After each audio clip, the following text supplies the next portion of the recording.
Hi, so in this video I'm just going to be going through the first 6 multiple choice questions that were in practice exam 3. The first 6 have to do with probability related questions. This first scenario applies for questions 1 and 2. So it says the following table shows the numbers of people in Manhattan who died of smoking-related respiratory diseases in 2009. You will notice that different forms of respiratory disease are used to organize the data. Use the information in the table to answer the following questions. So if we look at our table, we can get some information from here that will be vital in answering these questions. One thing to know is that this number here in the bottom right, that's always going to tell us the total number of people or subjects. And then the table will be broken down into categories vertically and horizontally. So vertically, they have this separated between male and female patients. Horizontally, they have this broken into 3 different types of respiratory disease. One category is pneumonia and influenza. Second category is bronchitis, emphysema. And the last is chronic airway obstruction. So looking at the table, just as an example, if I was looking at chronic airway obstruction going across, this would tell me that there were 422 males who died of chronic airway obstruction. Going across, 488. So that's telling us that 488 females died of chronic airway obstruction. And over to the total column, this is telling us there's a total of 910 people total who died of chronic airway obstruction.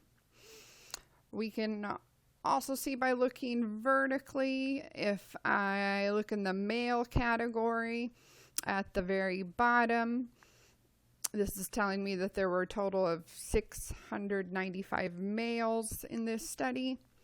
And same if I go to the female column and go to the bottom, this tells me there was a total of 675 females who participated in this study.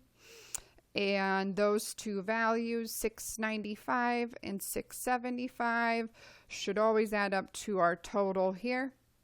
Same thing vertically, if I were to add up the different categories of respiratory diseases, these numbers should also sum to our total of 1,370. So the questions we're going to be answering are asking us to find the probability of different events occurring. So if we're finding the probability of some event occurring, remember what we're looking at or comparing is on top the number of ways that particular event can happen or occur over the total number of outcomes possible. Sometimes you'll hear this referred to as the total sample space. But again, we're comparing how many ways can something happen to the total number of possible outcomes. And you want to be careful when you read these questions. If we look at the table here, we know that the total number of participants was 1,370. So sometimes we may be using that as our denominator, the total number of outcomes, but not always. So you want to make sure you're reading the question carefully to see if you should be using a different total amount. So question number 1 says, what proportion of the people with respiratory disease were females with chronic airway obstruction. So just reading this question, we can get a lot of different information to help us. So first here they said, what proportion of the people with respiratory disease? So this tells us that the population we're focusing on is all the people who had respiratory disease. This is going to be our total amount, which would go on the bottom of our fraction when we're calculating the proportion. And next, they're asking us what proportion of these people with respiratory disease were females with chronic airway obstruction. So they've given us two different characteristics they're wanting us to look at. We're looking at just females and just those who had chronic airway obstruction. So for this type of probability, when we're asking you to find the probability of one thing that has two different characteristics, that's what we would call joint probability.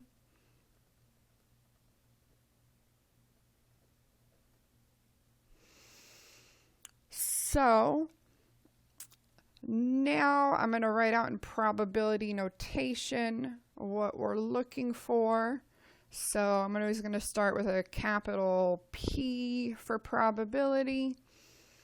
And then inside the parentheses, we're specifying the probability of what.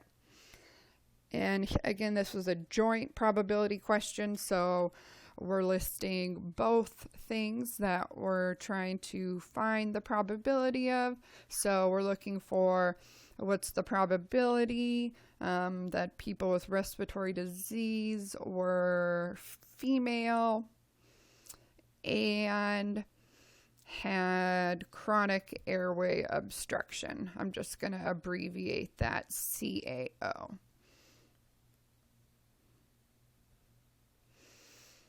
So again, on the bottom is our total amount, our total number of possible outcomes. And here we've already identified our total is everybody who has respiratory disease in this study, which would be 1,370. And on top, we're looking for how many ways can a particular event occur. So in this case, we're looking at participants who were female. So we're looking at the female values here. And we're also looking for those who had chronic airway obstruction. And that would be this row here.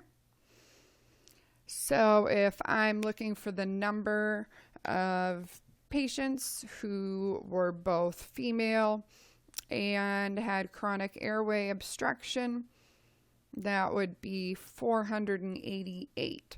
So that's going to be the top number here for our proportion. So out of a total of 1,370 patients, there were 488 who were female with chronic airway obstruction. And from here to get our proportion, it's just a matter of typing this into our calculator. Notice the top number here should be smaller than the bottom, because we should always get a value that's less than 1. Probability is always some number between 0 and 1. So if I were to put this in my calculator, 488 divided by 1370 as a decimal, that is going to come to 0.0 0.356. All of our answer choices are rounded to 2 decimal places. So if I were to round this value to 2 decimal places, I know it's going to be 0.3, and you want to make sure you're actually rounding, especially if this was a short response question where you didn't have values to select from. I don't want to just stop at 2 digits, 3, 5, but I want to make sure I'm actually rounding to 2 digits. So I'm deciding, should this 5 remain a 5 or does it need to be rounded up to a 6? And to make that determination, we always look at the number behind it. If it's 5 or larger, then you're going to round that number up.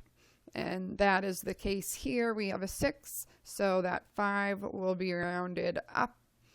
So our proportion would be 0.36, which would also mean the same thing as 36% or 36 out of 100. So in this case, our correct answer is A, 0.36. Okay. Question number 2. Here it asks, what proportion of females died of chronic airway obstruction? So in this case, when they say what proportion of females, that means we're only looking at females. We're not looking at males. We're not looking at the total population. So when we go to calculate the proportion, our total amount is how many females there were total, which would be 675. And in addition to being female, they want to know what proportion of those females died specifically of chronic airway obstruction. So this looks similar to question 1. We have 2 different characteristics we're looking at. But the big difference is with question number 1, we're starting by looking at the total population or total number of participants and then deciding how many of those have those 2 characteristics. Whereas in question 2, when it says what proportion of females, here we're limiting the total amount. We're no longer looking at the total amount of participants, 1,370. We're only looking at the total number of females. So this is limiting what we can look at. And what that means is that this would be an example of conditional probability.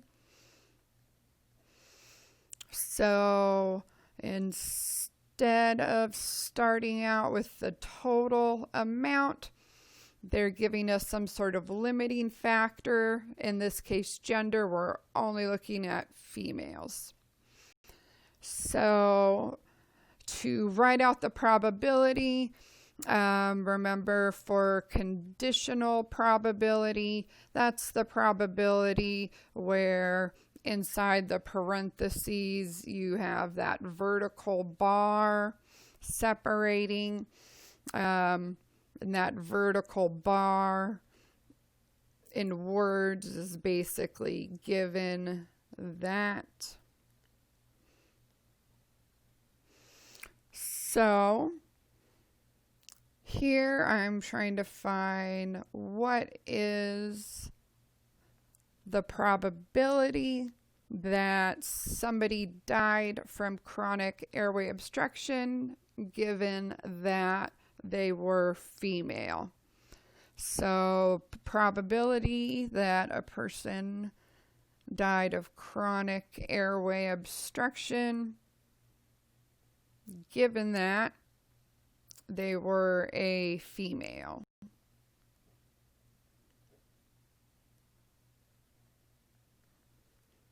Okay, so on the bottom we have the total amount, and again this time we're just looking at the total amount of females, which was 675, and on top the number of ways this event can happen. So we're looking at only females that had chronic airway obstruction, which is actually the same value for question number 1. There were 488 females who had chronic airway obstruction. So you can see that you need to pay particular attention to how the questions are worded, because 1 and 2 are very similar. 1 is joint probability, so I can use the grand total amount, whereas question number 2 is conditional probability, so I'm going to be using a different total amount. We're limiting what portion of the population we're looking at. So I can go ahead and pop that into my calculator.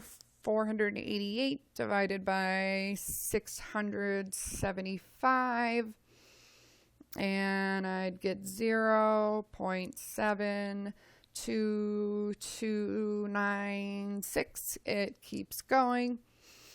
And again, here our answer choices are rounded to 2 decimal places.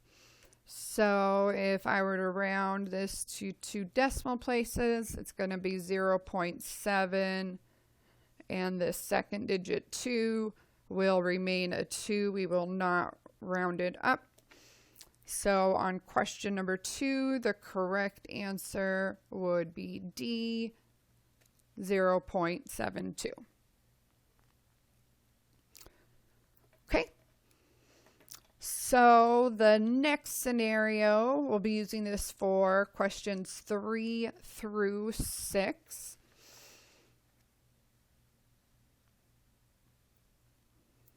So it says Botox, which is short for botulinum toxin, is a drug commonly used to remove wrinkles and to help with muscle disorders. Botox works by blocking chemical signals from the brain that tell nerve endings to move muscles. In a research study, a group of medical researchers tested whether Botox can be used to reduce shoulder pain. A total of 43 patients suffering from shoulder pain participated in the study. A researcher randomly assigned 21 of the patients to receive a Botox injection, and the other 22 patients received an injection of saline, which is salt water. So this would be helping us control for the placebo effect. None of the patients knew the type of injection they received, so they didn't know whether they were getting Botox or just the saline. 1 month later, patients were asked if they had a significant reduction in pain, and the results on the table on the next page will show us that. But first, since the final exam's coming up, just sort of a pop question to think about. What type of study would this be? And I don't mean is it an experiment or an observation, although in this case it would be an experiment because we're actively manipulating. Some people will be receiving Botox, some won't, and we've randomly assigned patients to different groups. But here what I'm looking for is the researchers. They're giving the injections. They know whether they're giving the participant Botox or saline. but the patient does not know. So they don't know what they're getting. So this means this would be considered a single blind study.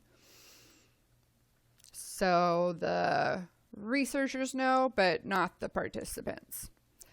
If the researchers as well did not know what type of injection they were getting, in that case it would be a double blind. Both groups do not know.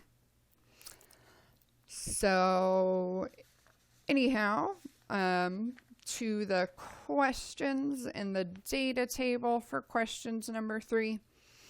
So here, again, we know we have a total of 43 patients. Horizontally, they have it broken down into type of injection. So this row represents patients who received the saline or placebo, and the bottom row represents patients who received the Botox injection. And vertically, we're looking at whether or not those patients experienced a significant reduction in pain. So the left column, these are people reporting that they did not have a significant reduction in pain. And the right column is representing people who said, yes, I did have a significant reduction in pain. So question number 3 says, what is the probability that a randomly selected patient that received a saline injection did not have a significant reduction in pain? So couple things we want to look out for here. It says, what is the probability that a randomly selected patient, so there's no restrictions on what type of patient, it's just a randomly selected patient.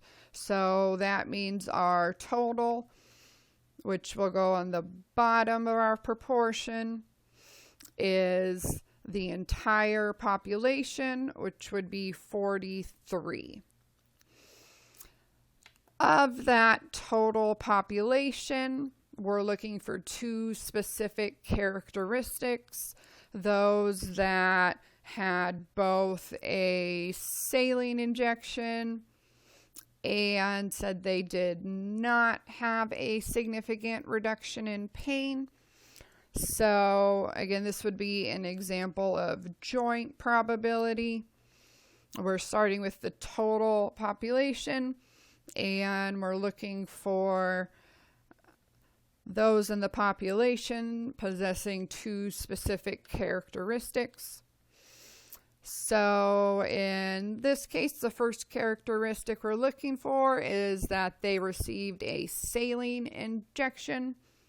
So on our table, that would be this first row here. These are all the people who received a saline injection. And the second characteristic is that they did not have a significant reduction in pain. So here, this would be our left column, people who said, no, I did not have a significant reduction in pain. And we can see where those 2 overlap. So if I'm to write this out using probability notation, I'm going to have a capital P for probability. What's the probability that a randomly selected patient received a saline injection and did not have a significant reduction in pain? I'm going to say no reduction in pain.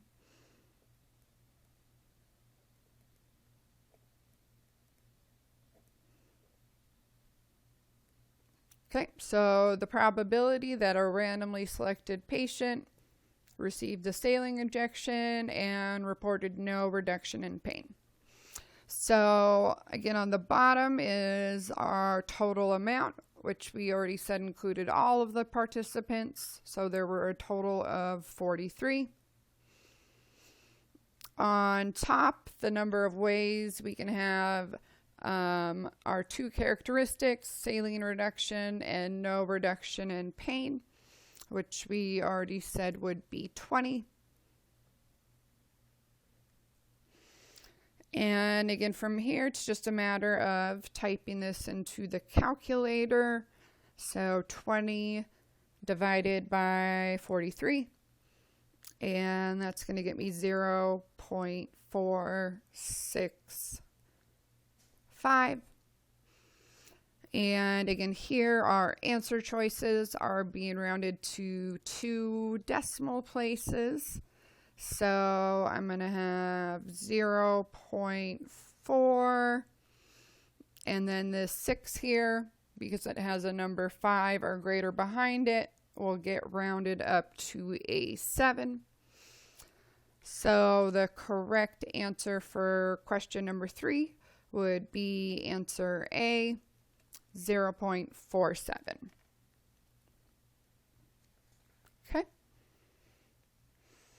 Number 4 says, what is the probability that a patient who received a Botox injection did not have a significant reduction in pain?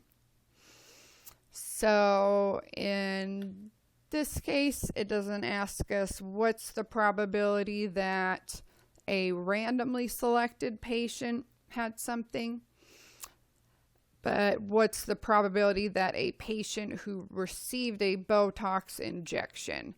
So here we're limiting the total amount to just those who received a Botox injection,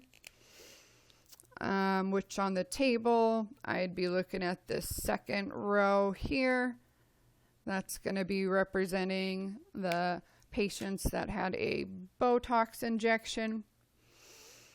And again, because I'm limiting the total amount that we're starting with, this means that this is an example of conditional probability. So we're looking at what is the probability someone did not have a significant reduction in pain, given that they had received the Botox injection. So to write that as a probability statement, I'm going to have P for probability. And again, remember conditional probability. Those are the ones that we need that vertical bar in the middle separating. So we're looking for what's the probability the patient reported no reduction in pain. I'm going to say no pain reduction. Given that they received the Botox injection. So again, this was read as what's the probability that they reported no reduction in pain, given that they had received a Botox injection. So to set up our proportion, on the bottom is our total amount. And here we identified that we're limiting the total amount to only patients who received a Botox injection. So if I look at the table here, I have Botox, and if I go to the far right, I get my total. There were a total of 21 patients who received the Botox injection.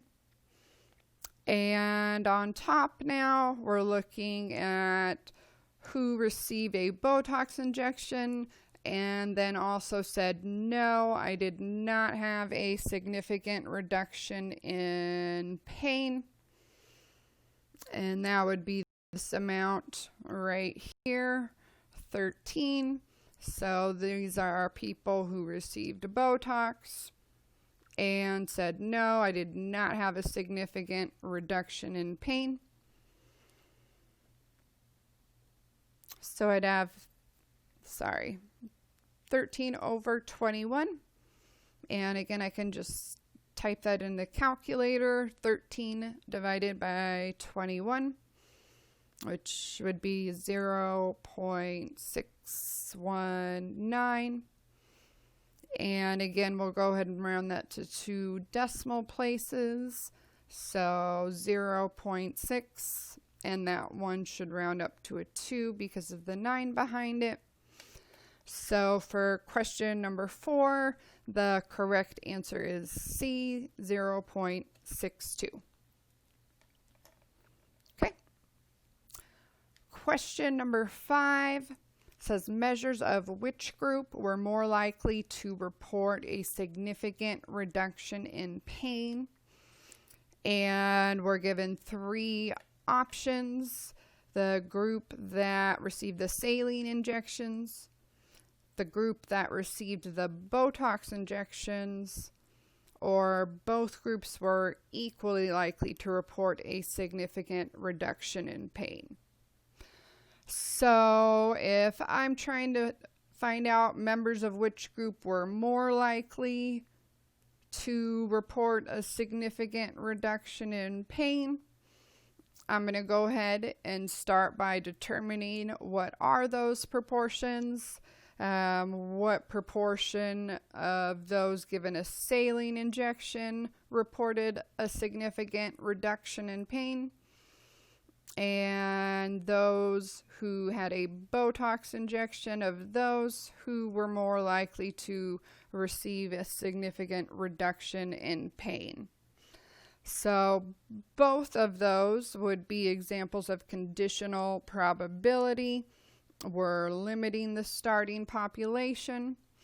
So for A, if I were to write that out, what we're really trying to find here is what is the probability that we had a significant reduction in pain, given that they had received the saline injection. So here our total is going to be limited to just the group who had the saline injection. So if I look back to our table and find the saline row, there were a total of 22 who had the saline injection. So that's going to be our total amount. And now we're looking for, of those in the saline group, how many said they had a significant reduction in pain. So if we look of the saline group, 2 of them said, yes, I had a significant reduction in pain. So I'd have 2 over 22, and I'll go ahead and divide that out. I get 0.0909, and it keeps going forever and ever.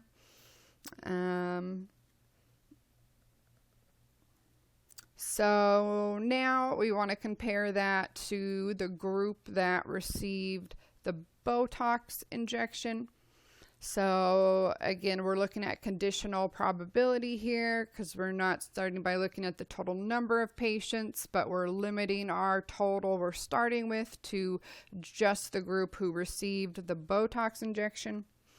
So if I were to write that out as a probability statement, and I'm just going to write that down here so I have a little bit more room.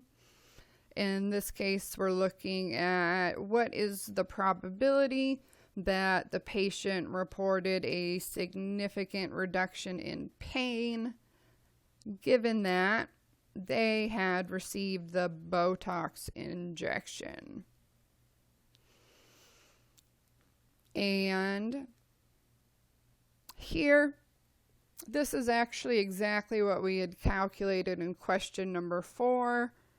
What's the Oh no, I lied. That was no pain reduction. So we're looking at yes, there was a pain reduction. So to set up my proportion, again on the bottom is our total amount. And here we were limited to looking at just the group who had Botox injections. So if I find my Botox row, there were a total of 21 who had received the Botox injection. And now on top, we're looking at, of those 21 people who received Botox injections, how many of them reported a significant decrease in pain. So if I look back up to the table here of my Botox people, 8 of them said, yes, I had a significant reduction in pain. So I would have 8 over 21. And I'll go ahead and divide that out.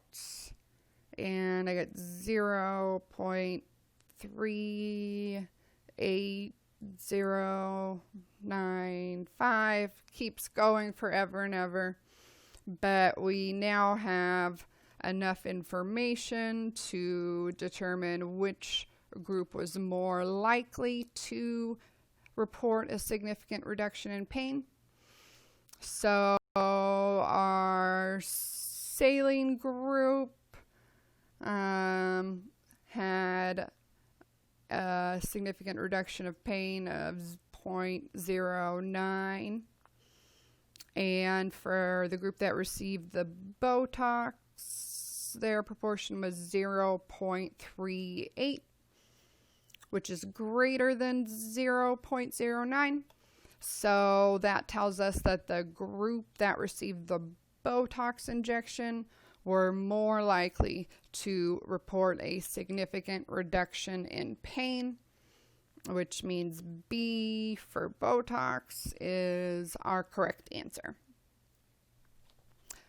Last question, number 6, says which of the following is the best approximation for the chance that a patient who was given a Botox injection had a significant reduction in pain. So again, this is also going to be conditional probability. We are limiting our total starting amount to only those who had a Botox injection. And of those, how many said, yes, I had a significant reduction in pain? So if I were to write this as a probability statement, we're looking at what is the probability that the patient did have a significant reduction or decrease in pain, given that they had received a Botox injection. So this we actually just calculated when we were answering question 5. What's the probability they reported a significant decrease in pain, given that they had received a Botox injection? So we had calculated that that proportion would be 8 out of 21, which as a decimal would be about 0.38. And that would mean the same as 38%.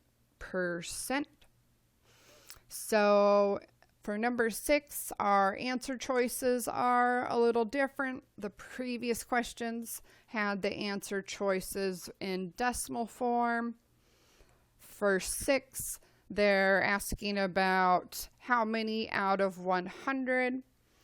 And that's exactly what a percent is telling us how many out of 100. So 38% means the same thing as 38 out of 100. So for question number 6, the correct answer would be C, about 38 in 100. So this concludes the first video, and you can be on the lookout for the next video coming out, going through the next group of multiple choice questions.